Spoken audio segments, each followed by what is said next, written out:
Death Note est souvent cité comme un chef-d'œuvre de l'animation japonaise, un classique absolu que tout le monde doit voir. Pour beaucoup, c'est LE point d'entrée dans le monde des animés. Et pourtant, après 2 visionnages complets, je comprends toujours pas la zumba qu'il y a autour de cet animé. Hop, je te vois venir, range ce commentaire haineux et laisse-moi t'expliquer. L'idée de départ est vraiment cool. Light Yagami, un lycéen surdoué qui obtient un cahier capable de tuer et qui décide de purger le monde des criminels pour en faire un parfait. Mais son ambition dérape rapidement, et il ne cherche alors plus à faire la justice, mais à devenir un dieu dans un monde qu'il contrôle. Face à lui, il y a elle, un détective brillant quelque peu excentrique. Ce duel psychologique est le cœur de la première partie de l'animé, et c'est là que Death Note brille le plus selon moi. Chaque étape devient une sorte de partie d'échecs super tendue entre deux stratèges. Mais une fois cette confrontation terminée, l'intrigue perd énormément en intensité. On y perd tout ce qui faisait le sel de l'œuvre. Le rythme devient poussif, les nouveaux personnages sont bien moins marquants, et les retournements de situation deviennent superficiels, voire même forcés parfois. Même l'opposition entre Light et ses trackers semble plus froide, on ne ressent plus la tension que la première partie réussissait à créer. L'un des reproches majeurs que je fais à Death Note, c'est sa gestion des personnages secondaires. En dehors de Light et elle, très peu de personnages ont un véritable arc narratif ou une évolution marquante. Ils ne sont pas inutiles, mais ils manquent cruellement de profondeur humaine. Ils servent l'intrigue mais n'existent pas en dehors d'elle. Prenons Nier,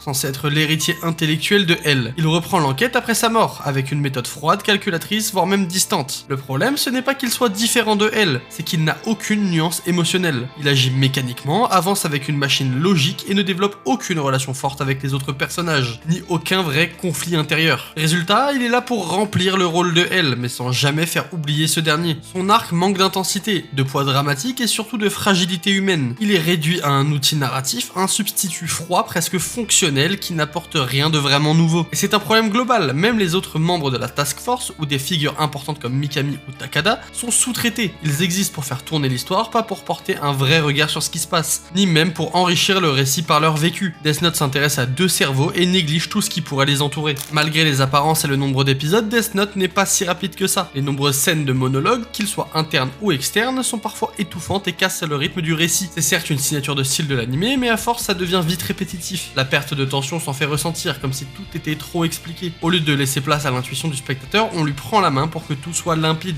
Dans Psycho Pass, par exemple, on retrouve cette complexité morale, mais avec plus de fluidité narrative, des silences lourds de sens et des dialogues plus subtils. Là où Death Note dissèque chaque pensée, Psycho Pass la suggère. Impossible de parler de Death Note sans parler de sa réputation. C'est probablement l'un des animés les plus cités sur les réseaux sociaux lorsqu'on parle des classiques. Il est présenté comme un chef-d'œuvre que tout le monde doit voir, mais cette hyper attente peut se retourner contre lui. Quand on m'en a parlé, c'était toujours avec des phrases comme « Tu vas voir, c'est le meilleur animé pour commencer » ou même « Si t'aimes pas Death Note, t'aimes pas les animés ». Le problème, c'est que ces éloges placent la barre très haut, et malheureusement, si l'œuvre ne correspond pas à ses attentes, la déception n'en devient que plus forte. J'ai peut-être été victime de cette surhype. J'en attendais une œuvre légendaire capable de s'asseoir à la table des plus grands. J'ai trouvé un animé répétitif sur lequel je manquais de m'endormir devant chaque épisode. Un aspect qui m'a particulièrement frustré, c'est que la prétendue intelligence des personnages repose souvent sur des enchaînements d'hypothèses improbables, qui frisent parfois l'absurde. Ce ne sont plus des déductions logiques, ce sont des coups de théâtre que seul un scénariste omniscient pourrait prévoir. Light et elle semblent parfois lire dans l'esprit de l'autre comme s'ils avaient le script entre les mains. Ils anticipent non pas avec réalisme, mais avec une clairvoyance presque surnaturelle. Cela peut impressionner au début, mais à la longue ça casse la crédibilité du récit. Au lieu d'avoir cet effet waouh, on finit par penser ah, encore un retournement de situation sorti du fion des auteurs. La tension finit par se diluer parce que tout est trop orchestré, trop parfait, trop propre. Un bon thriller psychologique laisse place à l'imprévu, au doute, au chaos contrôlé. Death Note préfère le show intellectuel, mais en devient prévisible dans sa volonté d'être imprévisible. Si j'ai été frustré par Death Note, c'est aussi à cause d'un autre mastodonte du genre qui, à mes yeux, atteint avec brio tout ce que Death Note essaie de faire. Il s'agit de Monster, un animé basé sur le manga de Naoki Urasawa. L'histoire suit Kenzo Tenma, un neurochirurgien qui sauve un jeune garçon d'une blessure par balle sans savoir que cet enfant deviendra plus tard un tueur en série froid et méthodique. Rongé par la culpabilité, Tenma part à sa recherche à travers l'Europe pour essayer de stopper les meurtres et de comprendre comment ce monstre est né. Ce que Monster réussit et qui manque à Death Note selon moi, c'est de réussir à garder une tension constante sur plus de 70 épisodes sans surjouer le suspense. L'histoire avance lentement, mais chaque personnage est travaillé. Chaque piste de l'intrigue nous rapproche de quelque chose de plus profond. Il n'y a pas de cahier magique ou de dieu de la mort, juste la noirceur humaine, la psychologie et la frontière floue entre le bien et le mal. Là où Death Note me semble parfois superficiel, Monster est cru et terriblement humain. Le duel entre Tenma et Yohan est tout aussi intense que celui entre Light et elle, mais il est plus subtil et émotionnellement fort. C'est ce genre de thriller psychologique que j'espérais voir en regardant Death Note. Un récit où les enjeux ne sont pas qu'intellectuels mais humains, où chaque action a un poids et où l'on avance dans l'ombre avec un malaise palpable. Dès les premiers épisodes, Death Note pose une question forte.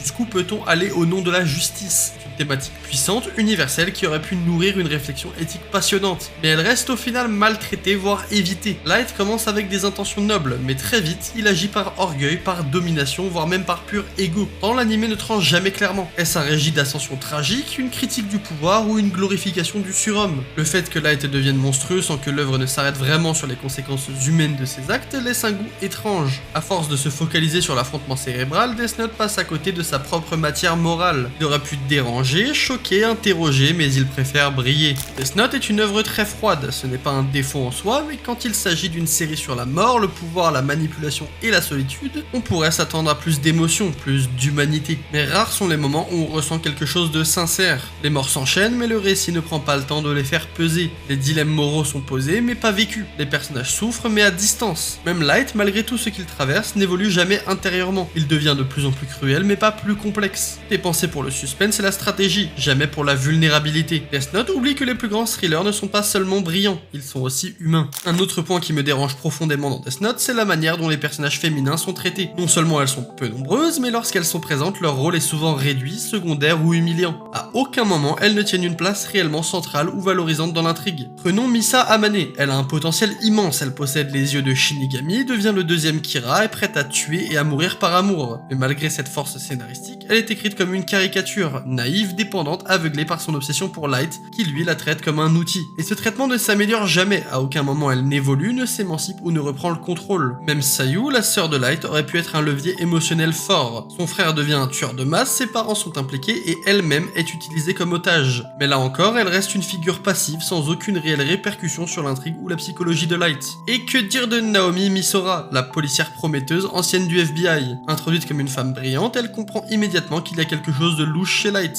Mais elle meurt bêtement, piégée par un mensonge ridicule sans même que sa disparition ne soit réellement exploitée par la suite. Son rôle était de créer un coup d'éclat scénaristique pour montrer que Light est malin. Elle n'existe que pour ça. Ce traitement révèle un souci plus global dans Death Note. Les femmes ne sont jamais actrices de l'histoire, mais simplement des fonctions autour des hommes. Elles sont là pour faire avancer Light, pas pour exister par elles-mêmes. À titre de comparaison, Bleach, pourtant un shonen pur et dur, accorde bien plus de place aux personnages féminins. Rukia, Yoruichi, Unohana, Nemu, Nanao, Soifon et j'en passe sont des femmes puissantes, complexes et autonomes. Elles ne sont pas définies par leur relation aux hommes, mais par leurs choix, leurs valeurs, leur histoire. Même lorsqu'elles sont en difficulté, ce n'est jamais pour les rabaisser ou en faire des objets narratifs. C'est au contraire un moyen de renforcer leur parcours. Si la vidéo te plaît, n'hésite pas à t'abonner, liker et commenter, ça m'intéresse de savoir ce que tu penses de Death Note. Ne pas aimer une œuvre, ce n'est pas nier ses qualités, et Death Note en a beaucoup. L'idée de base reste l'une des plus marquantes de la pop culture japonaise. Un lycéen qui joue à Dieu traqué par un détective excentrique. C'est un concept fort qui a de quoi fasciner. Le duel entre Light et elle fonctionne très bien, surtout au début. Il est bien écrit, tendu et parfois surprenant. Il pousse à se questionner sur la justice, la légitimité de la punition ou encore la notion de pouvoir absolu. C'est une grande force de l'animé. L'ambiance aussi est soignée, l'atmosphère y est sombre, les musiques lourdes et pesantes. Tout ça contribue à créer une ambiance propre à l'œuvre. Bien que l'animation a vieilli, la direction artistique a su marquer les esprits, et certaines scènes restent mémorables pour leur intensité dramatique. En réalité, je ne considère pas Death Note comme mauvais,